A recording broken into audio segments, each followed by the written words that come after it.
Yep. Alrighty, we'll get started. I'll be disproportionately loud in this quiet room. Thank you all for coming out. I know the roads and the sidewalks are a little bit gross tonight. We super appreciate you. My name is Britt Allen, and I will be your MC tonight. The Helicon West mission statement. Helicon West is a live reading series that brings published local writers to read alongside community members in an open, uncensored forum. In order to promote the voice of every community member and democratic ideals, we honor all levels of skill, ability, and craft. In addition to featuring published authors to give the literary arts more exposure in Cache Valley and its surrounding areas, we invite and celebrate aspiring writers from every walk of life to find and share their voices with us. We are committed to the causes of inclusion, accessibility, and representation in our writing communities. Helicon West operates on the territory of the northwestern band of the Shoshone Nation, whose people have been living, working, and residing on this land from time immemorial. We acknowledge that these lands carry the stories of these nations and their struggles for survival and identity. We recognize elders past and present as peoples who have cared for and continue to care for the land. In offering this land acknowledgement, we affirm Indigenous self-governance history, experiences, and the resiliency of the Native people who are still here today. I want to say thank you to our sponsors this evening, the Logan Library, Sugar House Review, the Utah Humanities, our founder and matron saint, Star Colebrook. There you are. The Cache Valley Center for the Arts, and the Timms for getting us this beautiful, lovely space for tonight.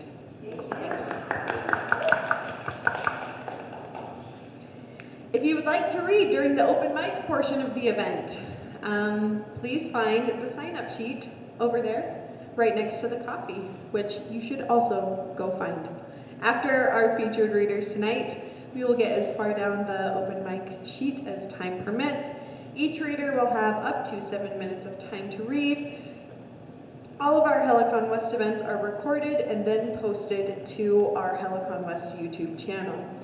If you do not wish to... Here's a weird typo. If you do not wish to BMASC.E recorded, but would like to read, if you don't want to be recorded, but you do want to read, just like make a little note by your name and we'll make sure to, or just give Kyler back there one of these and we'll pause the recording while you're reading. Helicon West announcement. Helicon West is made possible by our generous sponsors and community to help us stay in person until the new Logan Library is built, as well as hydrated and caffeinated. You can make a donation. There's a QR code on our little bookmarks. There's also a tip jar. We don't have books to sell, but you can be nice to all of the featured readers tonight as well. As far as announcements go, Helicon West, where did I put it? Helicon West is starting a new sort of scheduling thing beginning next month. On the second Thursday of each month, they're going to be doing a community writing workshop, right? So just geared towards more writing prompts, generative writing all together. That will take place for the first time on March 9th. So a couple weeks from today, and you can watch our Facebook page and email list for more information about that. But it'll be 7 p.m., second Thursday of the month, and then our fourth Thursdays will continue to be reading events. Okay. Helicon's on Instagram now too. Helicon West is also on Instagram now too. Thank you, Joseph. So go give us follows and likes and adorations, please. Thank you.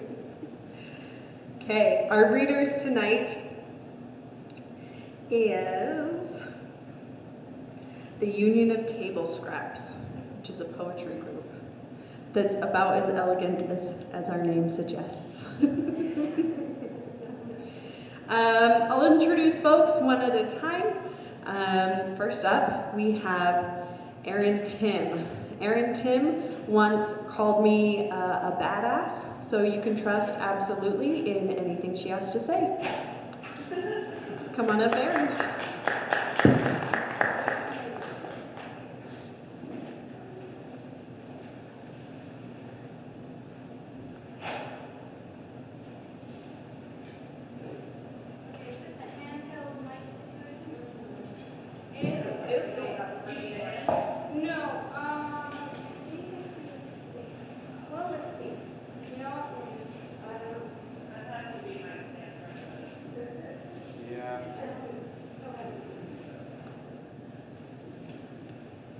Okay, hi.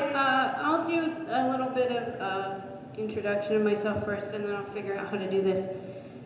Hold on. Okay, so first of all, I must apologize. I'm reading on my phone. Not that there's anything wrong with that, but I thought I had copies of the poems I was going to read, and then I didn't.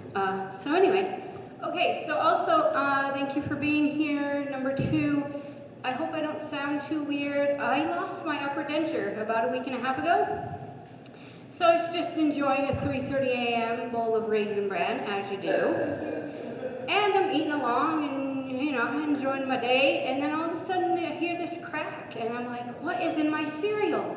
And I was freaked out. I thought there's something in my cereal. I'm going to freaking, like, die or something. And then I realized my teeth felt weird. And then I realized it was my teeth cracked perfectly in half. So I don't know what that means, but there you go. So I might sound like, I don't know, lispy, I guess. I apologize. Okay, I'm going to do the best I can with what we got, because that's life, you know.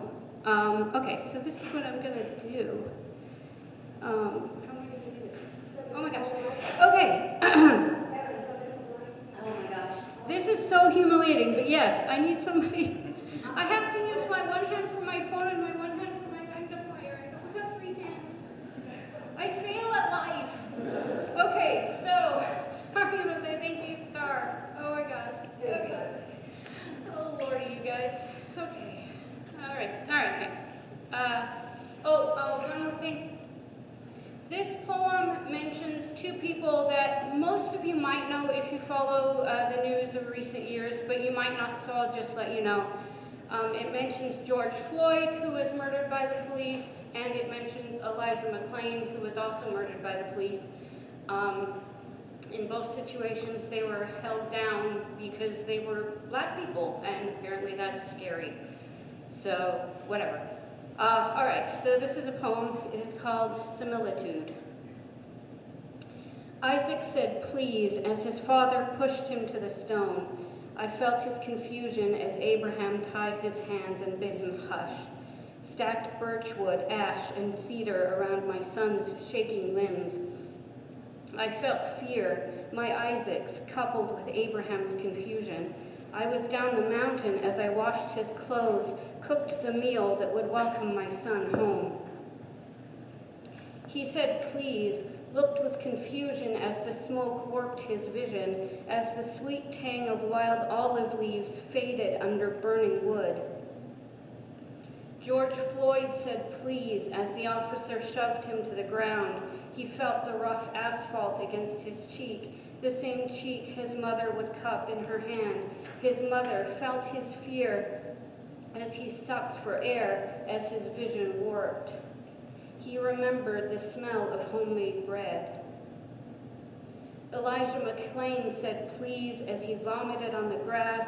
He was just walking home, dancing to stave off his fear of the dark, as his mother had taught him to do. Felt the sting of bile, the lurching ache in his stomach. He remembered how his mother rubbed his back when he was sick, how she folded him in warm towels after a bath. I know she felt his fear. We all felt it. A child's fear calls to all mothers, lifts us from our rest, demands action.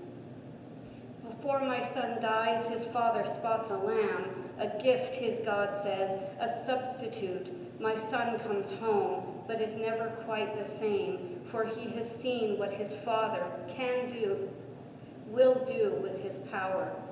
The ones who survive are never the same. They know that they are alive only because another had to die. Like my Isaac, they know death can come with the face of authority. Thank you.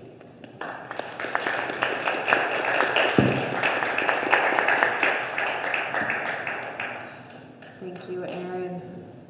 Okay, up next we have Brock Dethier.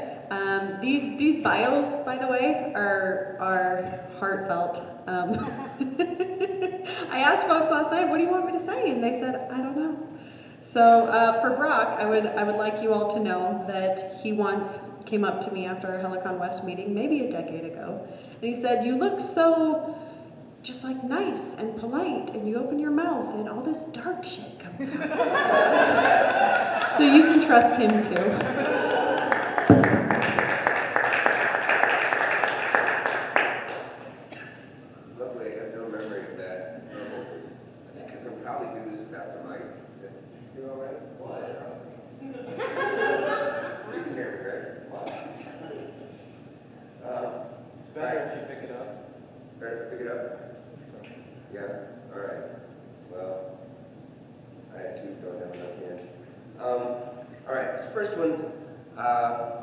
My grandparents built a house on the Maine coast in 1921, and they built it in an abandoned granite quarry on top of a cliff, which was a great place for views and stuff, but it had the problem that it had no water.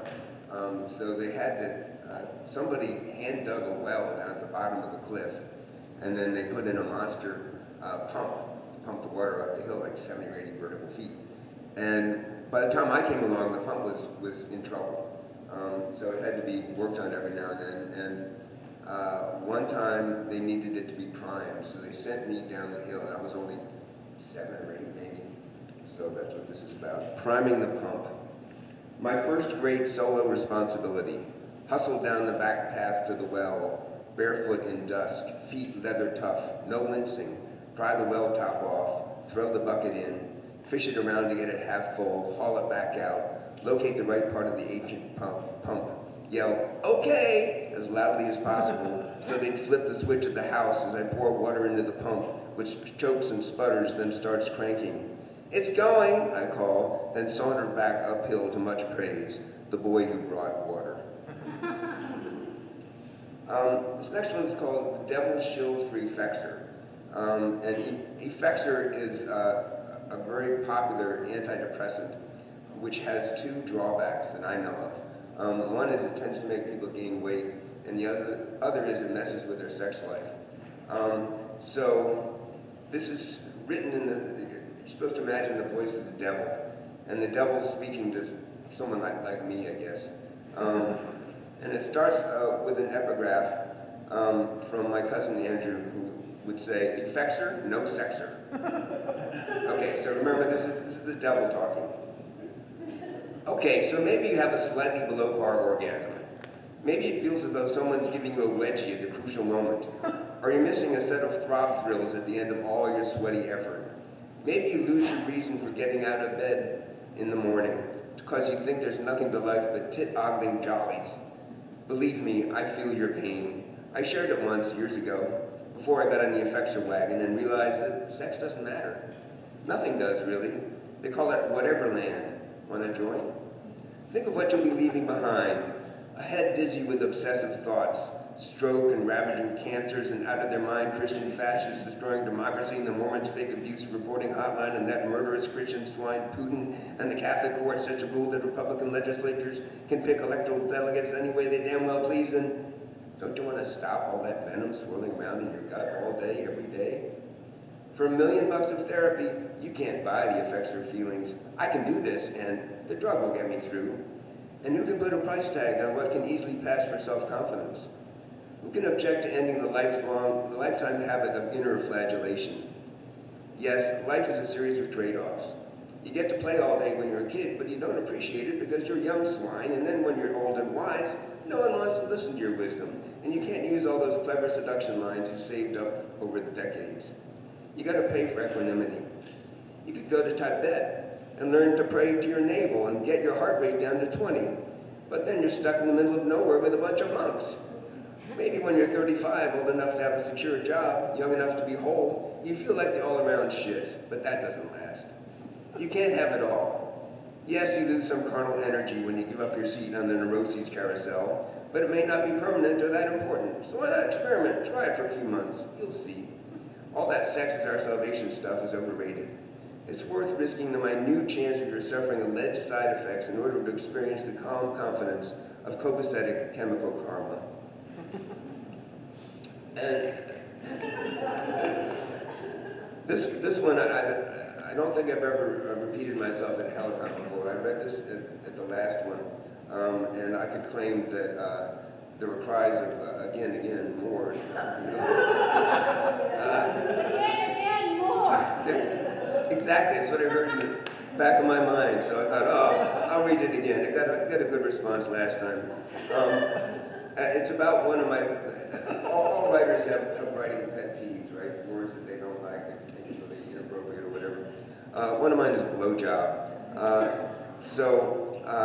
This is about, it's called Renaming Ecstasy. And if I had a couple more hands, I would do the quotation mark thing, because I go through a number of possible new names. I can't do that. You just have to imagine I'm doing really obnoxious quotation marks with my fingers. Time to get rid of blowjob. It's inaccurate. There's very little blowing involved. Demeaning and clunky. Sounds like sink clog job. When you take apart the drain and use a chopstick to ream out the slimy gray stuff.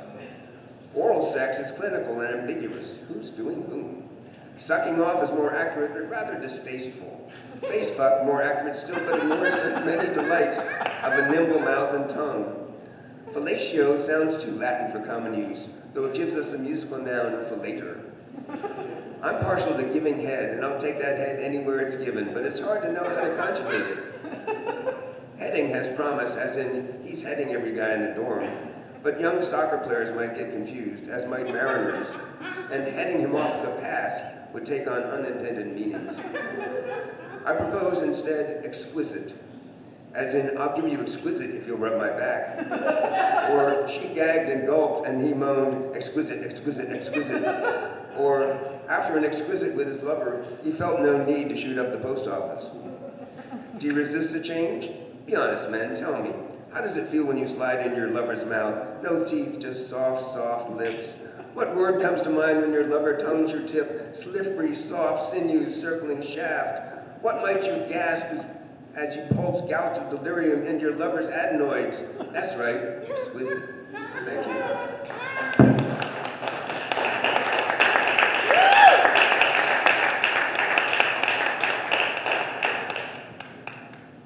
I resent that I have to speak after that event. There's a seat right up front here. It looks like there's one back over here too.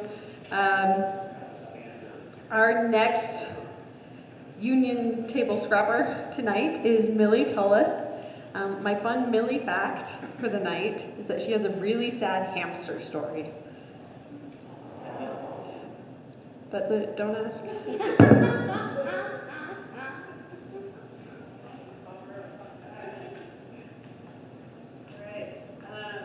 Thank you. I was not nervous at all, and then all these people showed up. So I'm going to read a couple of poems that the group has helped me make a little bit weirder, and they were pretty weird to start. So this first one is Ars Poetica with too many metaphors. Took the small dog on a small walk, which must have woken it. The little fist of a poem makes its fisted path up the back of my throat.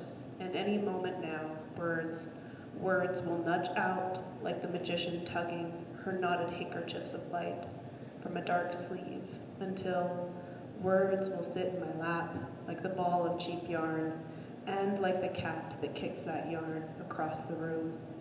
Patient and never patient, I untangle its strange shape, form its weird head.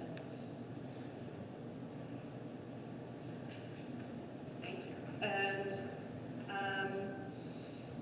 this one's even weirder. I tried to think of something helpful to say about it.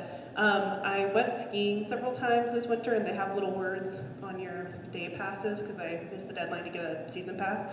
And so I started collecting the words, and they tumbled into a poem. So, okay, this is What is a Wing?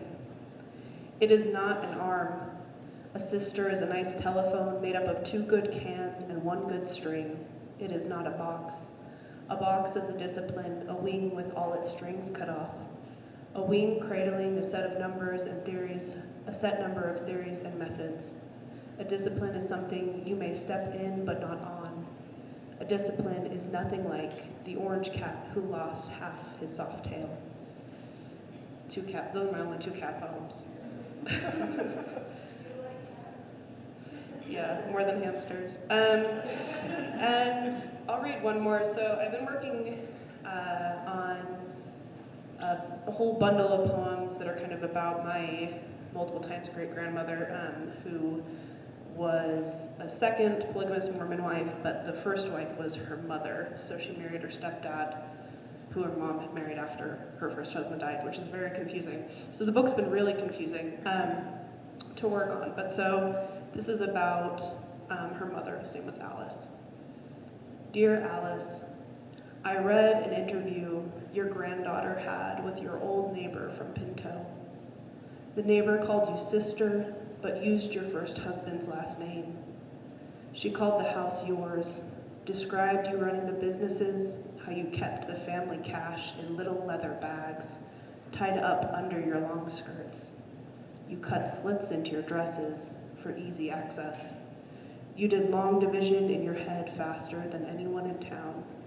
When the bishop settled tithing, you recalled within a pound of cheese what you paid the church that year. You could not read or write. You made sure your daughter could. Thank you.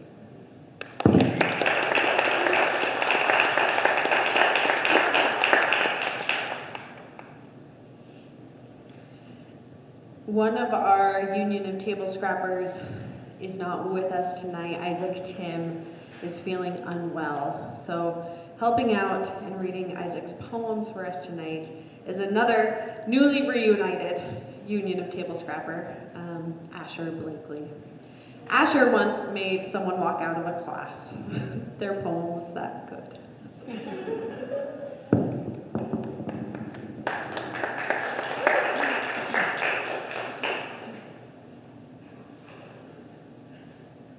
I feel like I'm not going to do this at all how Isaac would do it, because he has such a unique way of reading his words, and I am definitely not him. I do not have his gravitas, but I'm going to give it my best shot. Dark matter. It's the wind that makes the body cold even in August, when I wake in a sweat, this chill slicing into dreams, haunting long after the sun of morning warms the room. When I was young, my blood ran hot and years ticked by slowly. I could never be cool enough in those boiling Julys until I could sink below the lukewarm surface into the true cold, the down deep icy cling from off the peaks above the tree line.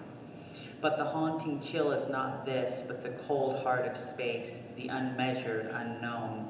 Nothing, 85% of all matter, this unknowing fear pushing time forward as it tears us apart.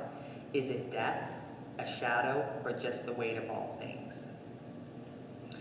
Dog Valley for Gordon Church. Oh, cold is the valley, new snow blankets the junipers, the wind muted by worn-down mountain ridges. The north slope shows violence, a fire that burned to the edge of Nephi. The smoke closed I-15. Now, night falls early in November. Soon, only headlights will reflect off the snow, the ribbon of asphalt. White will erase everything, scarred hills, green juniper, jet pavement.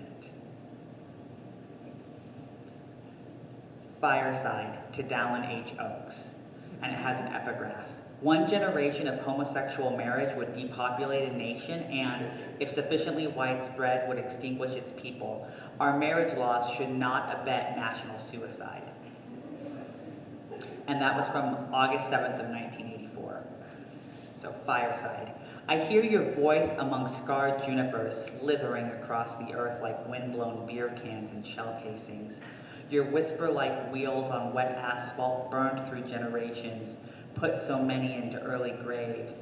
In this valley, they murdered a young man after raping him because he came out to the wrong person. Your solemn voice muted any message of love, buried a child of God face down in a fire pit, his blood like a tear on his killer's shoe.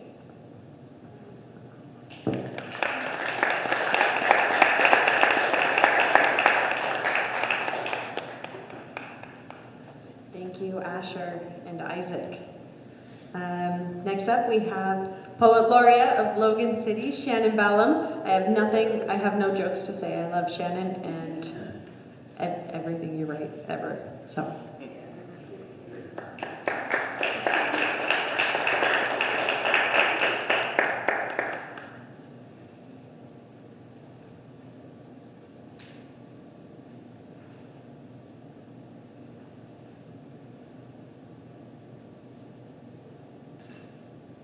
Had a stroke, so that's why I'm walking funny. And I also have a book coming out this year.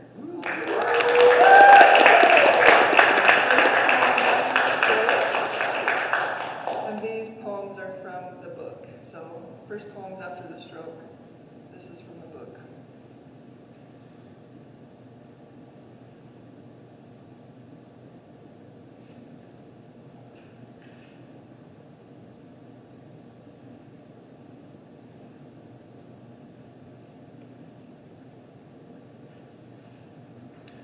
April. The willow tree is tangled with sunlight. Peace comes dropping slow. A waterfall of pink blossoms outside the window. The lily of the valley glow like pearls. I wore a spray in my hair on my wedding day, fragrant like a rainbow trembling. 4.5 months since I had the stroke. To know darkness, you must travel through darkness, its dense forests of pain. The light is tangled in my hair, on my eyelashes, bright as feathers. A single sandhill crane standing in dry lake like a prophet. I am no stranger to pain. I am afraid to feel. This suffering is smothering me like a rag stuffed in my mouth. Toss my losses into the river's green gloss. I see a horse, a chestnut horse, munching meadow grass. It approaches me, comes closer, and my grief dissolves. A single red leaf, dotted with dew, turns on still water.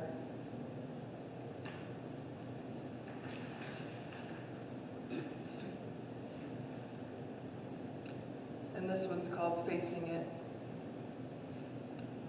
I've lost the ability to walk. I can't do stairs or go uphill or downhill. I've lost my beautiful penmanship. But I can let go of things with my right hand. I used to grip so hard the handrail in rehab. I've relearned how to use chopsticks. I can open pill bottles and LaCroix cans. I haven't lost the ability to write poetry. I made it up and down little mountains, cascades of birdsong and then silence, graceful arcs, silver spray of sprinklers in the far field, 3 sandhill cranes spying in unison, 3 sandhill cranes dissolved into the mountain. A skunk plumes its luxurious black and white tail, a deer bounding. A monarch butterfly up close for the first time, flashing its wings, opening and closing its wings, perched on an elm leaf, mesmerizing near the river, perched on an elm leaf, opening and closing its wings near the river, opening and closing.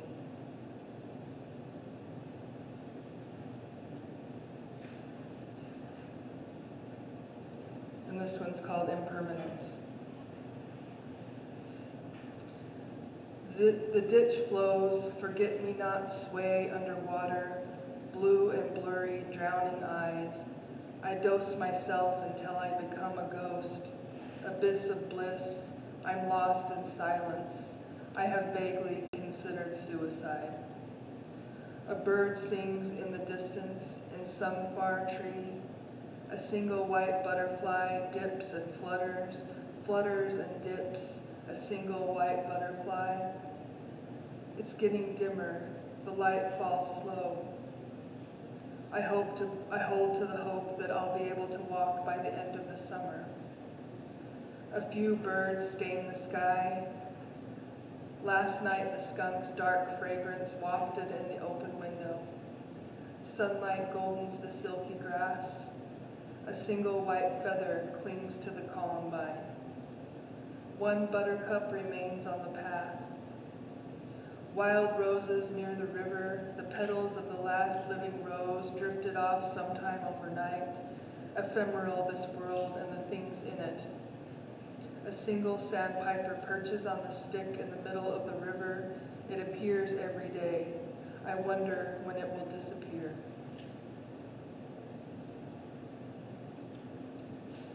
And this is the last one I'm going to read. It's called The Owl. Every day we search for it in the amethyst. Every day we search for it in the amethyst, snow-shadowed willow branches dangling gold. It was there every day for 5 weeks.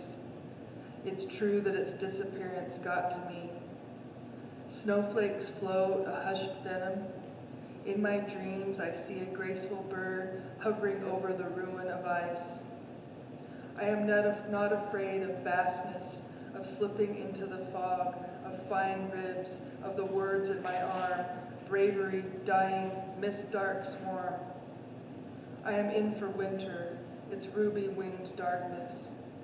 The snow settles in layers on the crabapple tree, weighing it down with white, blunting its edges, softening its branches. The birds crowd the feeder, trills and flutter, the thrill, flashes of red, ebony blackbirds. The air tastes like ice, and my teeth ache, a kind of comfort. Ice crystals blossom on the surface of water. I have moments of bliss when I am quiet and alone, and when the owl roosts in the willow. Sparrows leave delicate footprints in the snow.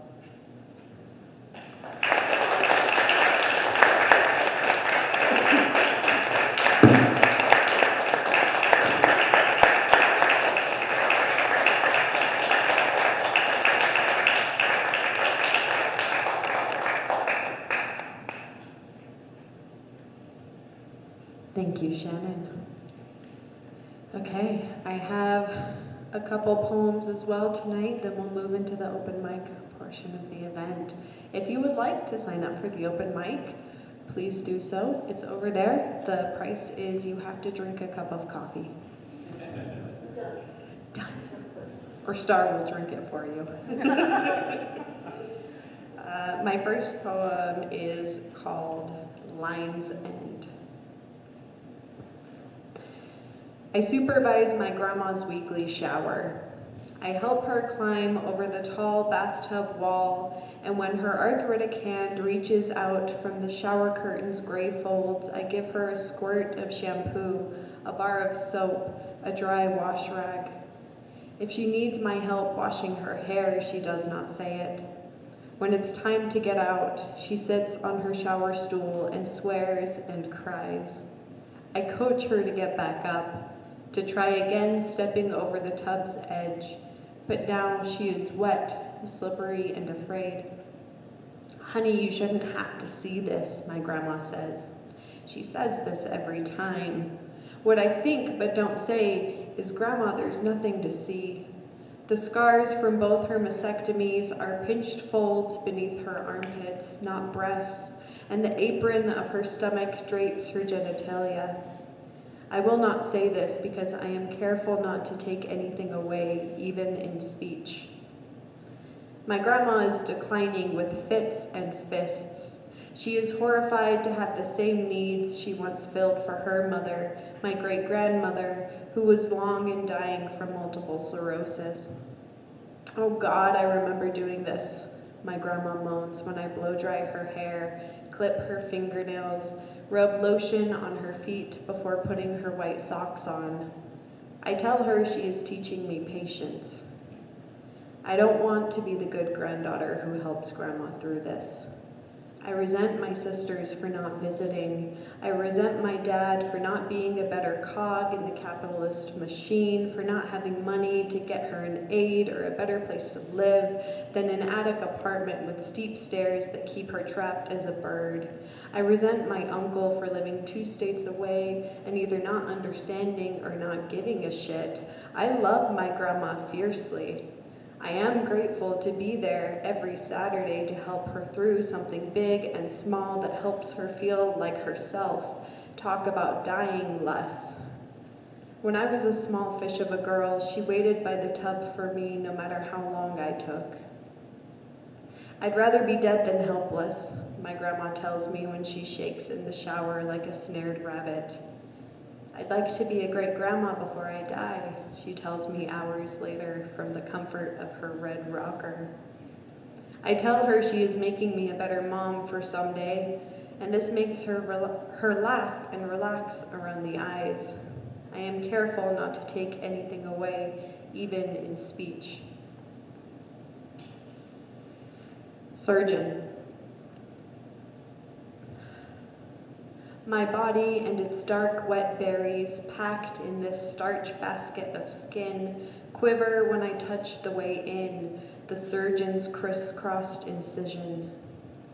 Do you think he learned on ripe fruit to cleave one red cell from another? Did he practice with tweezers and toothpicks on orchids and pomegranates, peeling deep into the clenched secrets of female things? Or were his hands given lace and crochet, taught the shy knots underlying heirlooms? Did he practice minuscule infinities and learn to tie white butterflies out of string before he tied promises inside of me? His tethers keep my ruby tubers in after rooting the mushy rot out. I am his routine, a dozenth surgery in a shift, and I know nothing of him. I spread like an angel on the table in his white room, my body an animal come untamed. His sign is a half moon from a knife above my navel, my second gush into this life, another run at the twilight sky full of bats threading parasites. And then my last poem tonight for the open mic is on death and my husband. So cheery once again. You're so good around death, serene even at the final bedside. My voice feathered and failed, but you sang home on the range smoothly into your grandfather's ear. You won't sing at funerals anymore. You want to grieve, not perform, but you sang hallelujah for my grandmother's last birthday, and the cancer around her liver hummed along. You clasped my grandfather's hand the day he cut the oxygen and turned up the morphine, and you said, "It's been an honor, sir," as if this family were a prize. When pneumonia snuck in and snuffed my last grandma out from under us, I dressed the heavy doll of her body.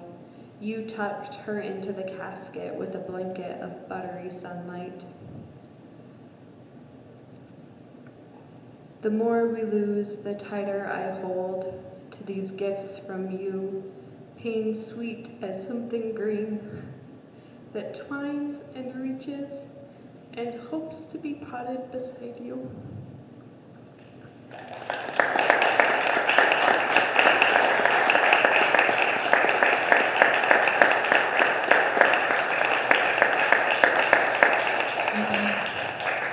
How about one more round of applause, not for my feelings, but for Union of Table Scraps.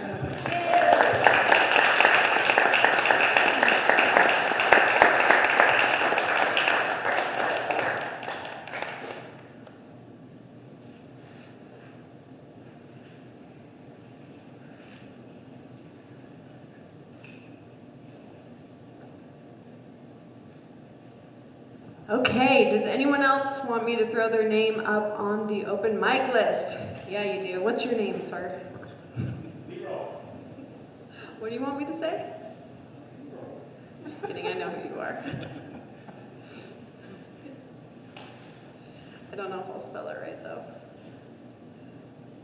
Perfect, okay. The first three readers on our list tonight, we have Asher Blakely, Ronald Jensen, and Star Colebrook.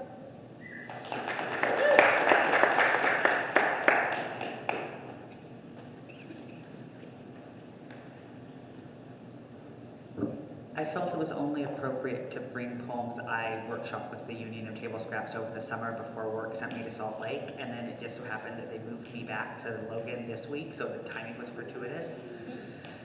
I don't remember if I did this one last time or not, so I'm going to do it because I like it, and it's short. So I'm the bipolar child of a bipolar parent, and when I was in 5th grade, my mother lost her mind. And we spent 3 days driving around the corner of Ohio, West Virginia, and Pennsylvania with like no money, no idea where she was going. She was manic, it's out of her mind. And in the end, my grandmother had to drive from Ohio to come pick us kids up while my mom was institutionalized for like 3 months. So this is kind of about that experience. Salt and vinegar. 3 days my mother drove, money ticking away like river water, fuel, sandwiches, sodas, cheap candy. We roamed the city without place, one grown woman with 3 children, sardines in the back seat of her sedan.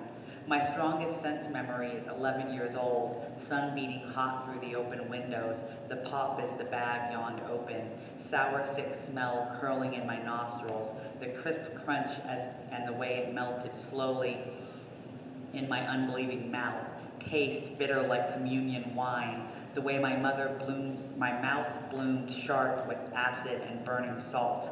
I ate the whole bag. And then this one took a lot of workshopping, but I'm really pleased with the way it finally came out. It's called Death and Dying Along I-15. We chug along the middle lane, trapped inside the quiet of a broken radio. He stretches carefully, foot scraping through cans littering the floor that I'd meant to clean before leaving. His leg aches all the time now, nerve damage from a domestic violence incident with his late father. The doctors say PT should help, but it doesn't. So he aches, mostly in silence, because his family prides that kind of tongue biting. They believe if you can't see it, it isn't real. If you ignore a thing, it never happened. If you pretend everything is okay, it is fine. Even, or especially, when that silence could kill you. The road slows to a crawl, though it's barely noon. No AC, so we crack the windows, letting in the stink of baked pavement and diesel along with the dry breeze. I turn briefly to see his grimacing face. He hates this long drive. He plucks the sticky fabric against his chest, and I too feel as though I am swimming in my own sweat. I'm sorry, I say. Thanks again for coming with me. His hand touches my shoulder. I can hear his smile when he says he was happy to do it. He misses the days before his body betrayed him, when he could drive himself. We talk of the places he used to go, the hikes he used to take. We talk about the failure of relationships and the fuzzy boundaries of our own. We were friends for years before last summer, when my husband got them both shit-faced and naked before we tumbled laughing into bed. We talk about his cats, Athena and Coon that went missing last year, who he still looks for in every shadow, Set, who died in the winter and whose body he kept in a bag in the freezer until the ground grew soft, TV and Artemis, who he cremated and buried beneath his favorite tree up the hill at the back of the property his mother means to sell sometime this year. He says, when my time comes, I want to be cremated and laid to rest alongside my babies. I am filled with words I cannot say, so I reach for him, tangling our fingers as the silence stretches between us. And this last one is for my mother's best friend. His name was Charles Chick LaBella, Marlboro Man. He lived like he drove, one hand on the wheel, an old stick-shift Chevy, a cigarette drifting to ash between his fingers. His food only had one setting, spicy, the way his Sicilian grandmother taught him growing up. He paired it with sweet tea strong enough to strip paint. Liked to ride out the night with an ice-cold Michelob, roll himself a bit of green, strum a few bars of guitar. He pottered around the apartment complex, taking care of other people's shit, until the cancer came. pulled him on like its best Sunday suit, wore him out on the town as it burned his life to the ground. His wife couldn't handle the hurt, turned him in for a younger model. His sons, long since moved away, refused to come home, help him ease the transition into death. His baby girl stayed by his side, scared and silent, stayed till they lowered him into the rich river dirt a stone's throw from the Miami River he once loved to fish. He taught me how to be a man without ever knowing I was more than the wild girl his daughter ran round with on the weekends. The same girl who once swore she'd marry his youngest boy, but didn't. He didn't teach me to drive, didn't teach me how to change my oil, didn't show me how to write a check or balance my budget, but he taught me compassion for others in all things and all places, taught me to cook when I was willing to stay in one place long enough to listen, taught me to hear what people don't say but need anyway, taught me that the measure of a man isn't the things he owns, but the things he does when nobody else seems to be looking.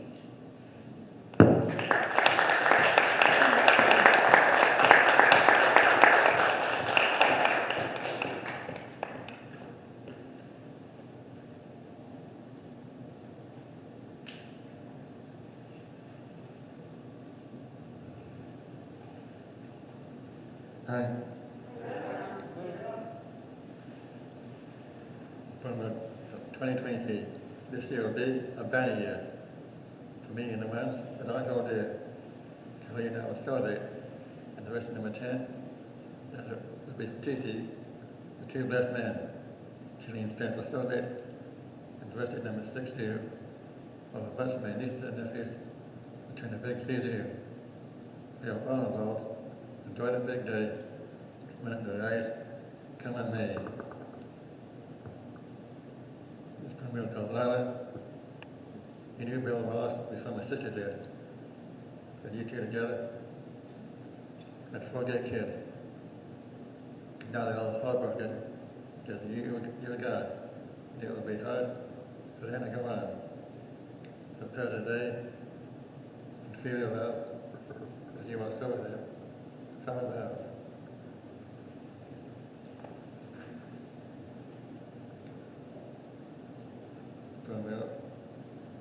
From February 1st, 2004, my wife was far away, living in Montana, on a winter day.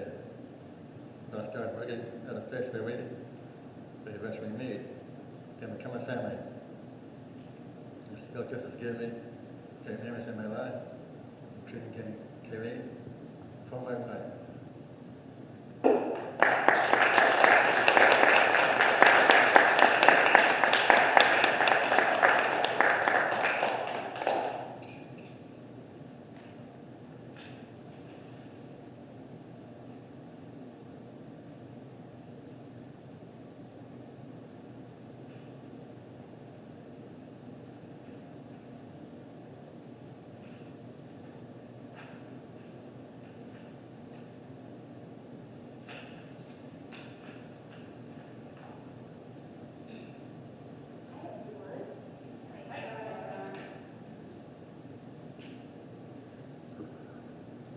Short memoir piece, Change.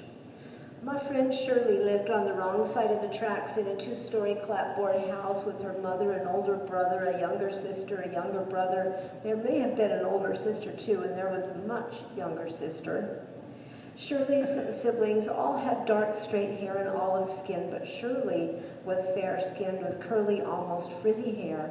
She was slender, taller than I was, and bold.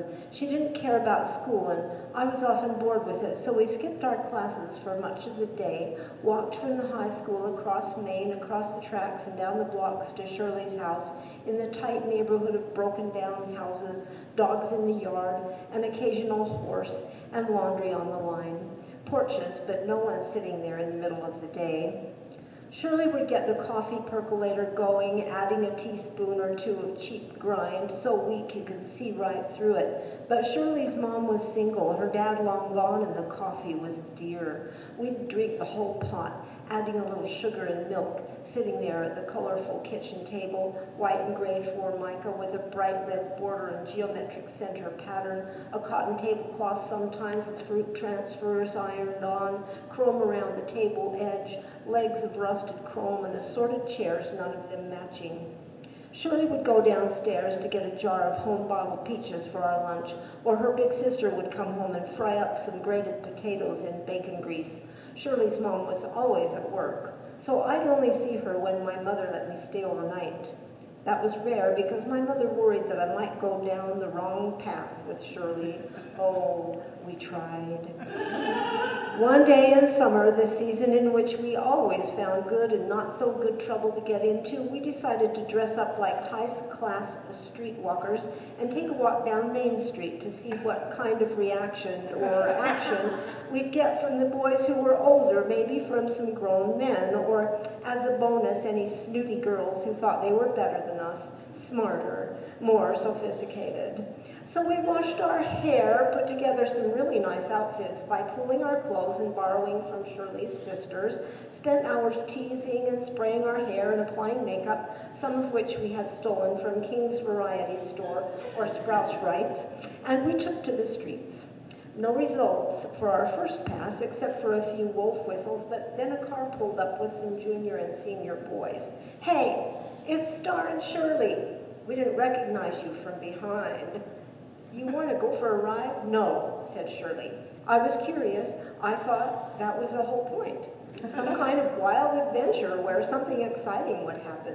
I didn't know what it would be. I didn't know what high-class hookers actually did. I really didn't know anything at all, but Shirley did. She grabbed my arm, said, "Come on." She was strong for being so skinny. She yanked on my elbow and half dragged me.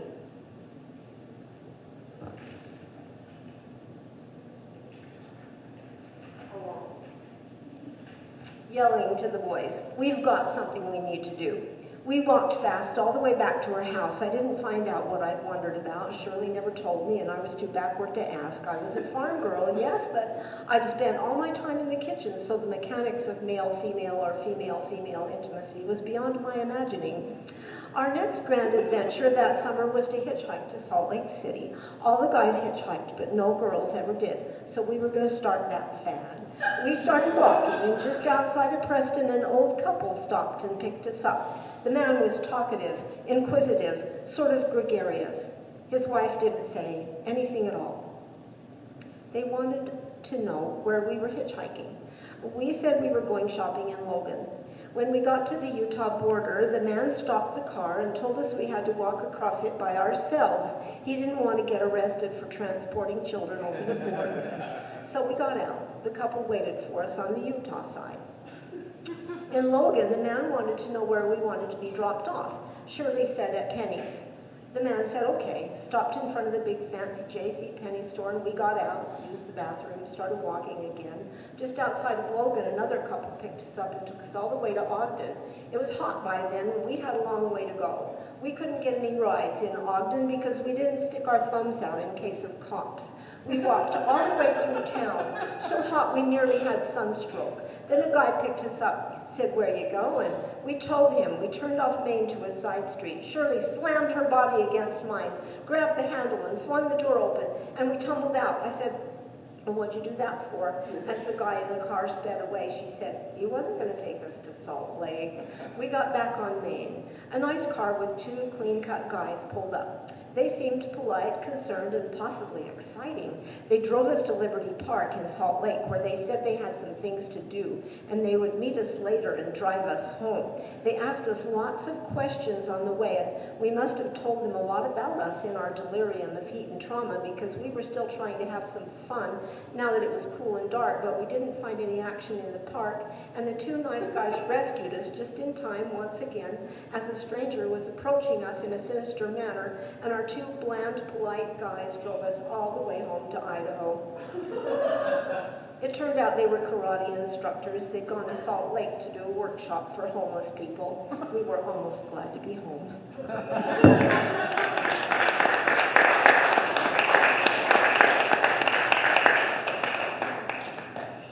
Thank you, 3. Okay, our next open micers. We have Tim Keller and Chad Van Zanten.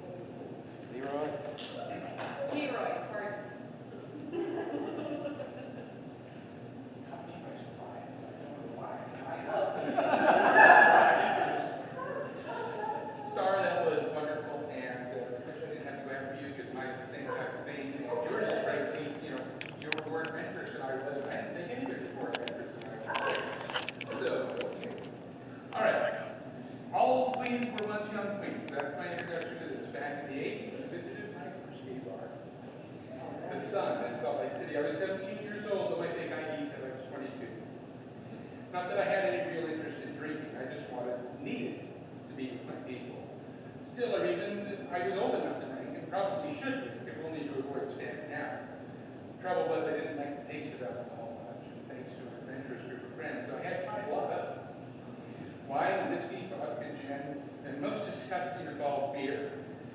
And in the immortal words of Mae West, pour it back in the horse. In spite of my intrepid forays into the world of alcohol, I didn't find anything I could stand. That was problem number 2. Problem number 1 was my dick ID. I didn't need one for the baths. People like me were good for business after all, and more often than not, they just buzzed me in for free. That way, I learned later, if there was a raid, there would be no official evidence I was ever there. They could claim I snuck in. Satisfying the bad word, however, I longed for a more social connection. This was long before the days of magnetic strips and Photoshop. Back then, if you were young and wanted to drink at least quasi-legally, you had to rely upon all the skills ever taught in arts and crafts. I got C's in arts and crafts. Though it took but a glance at the finished product to see that my teachers had been jealous. The finished product was a carefully constructed hodgepodge of numbers, letters, and yearbook photo of my brother sporting a cheesy mustache. My brother and I never had a lot in common. He was taller than I, darker, and dare I say, a lifelong Republican. While I, a skinny-nosed, rosy-cheeked ginger, 11 years his junior, was not. Had a goatee and I could look like young Joseph Stalin. No mustache today, I see, the bouncer said. I shook my head. Shaved it with all I could manage. Wow, it looks good. I long to be back in that, or long to bask in that particular comic a bit longer. Bartender was looking our way. Time for subterfuge, part 2. I bounced right up to the bar, having recently tried something I didn't exactly like, but knew I could at least keep down. A Bartles and James wine cooler. Their ads were everywhere after me, so that's what I ordered. Wine cooler, please. Wine cooler? We don't serve wine coolers, the bartender said. Have a beer. But I don't like you. He sneered. Not even root beer? I vacillated between the desire to hit him and shrivel up and die when he'll have a fuzzy navel, but announced a lilty bear from behind. In a few years, maybe. My rescuer dismissed the surly bartender with a flick of his wrist. Go on, he said. Shoot. I didn't realize it at the time. Everyone, including the bartender, was probably staring at me. The sun was a sort of everyman cruise bar where guys in everything from business attire to various t-shirts and work boots checked each other out and drank Rolling Rock bottles of beer, while I transferred up looking like the underage offspring of 21 Jump Street in Miami Vice. Still, he made the drink without any further comment, poured it into a tall, dirty glass, stuck a Betty's straw and a pink umbrella in the top and handed it to me. I was only there a few hours, sipping what appeared to be a big glass of orange juice, trying to look like I belonged. The great part is, though, I did, in spite of everything. I belonged.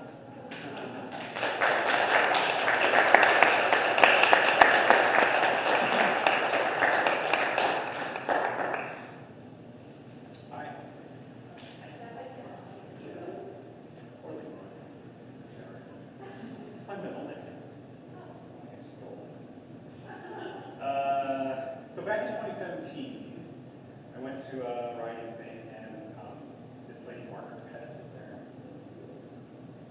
And she has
Here's one. I work at a place, we have an office in Texas, 1 year. Sometimes I have to go down to the other offices and meet people. This poem's called, just before lunch I asked Texas Brad if there's any coffee left.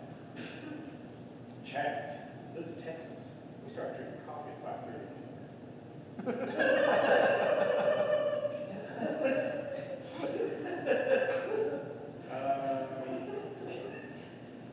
And this is called extended edition. We sit on the couch watching Lord of the Rings. Extended edition. Sometimes my wife feels more like a girlfriend, hanging out, nerding out. And when we do it, it feels like fornication as opposed to consummation. She's my wife. She's my second wife. My extended edition. And then this one I wrote a year after the work, but workshop. It's called How to Have a Job. I read this here before I opened not to make a version. How to have a job. Find an old cinder block building out in the industrial park. It's not handsome on the outside, and it's not any better on the inside, and it's not actually old. It just makes you feel that way. Find the building, go in the building, stay in the building. The people in the building will grow more contemptible to you every passing day. The opposite is also true. It's best you know the lock on the west restroom is not trustworthy. Like, whatsoever. Test it. Make sure you jiggle it before you sit down and send a bunch of texts. Next, go to your office and then type up a big page of text. Type up another, and then delete it all because someone in some other office doesn't like it. Do that a couple more times. Stay in your office until it's dark. Then you leave. It's best you know, and when you go, no one probably will notice.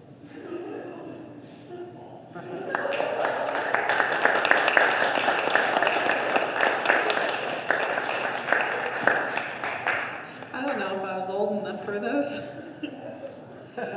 Okay. Anyone inspired to jump on the open mic list?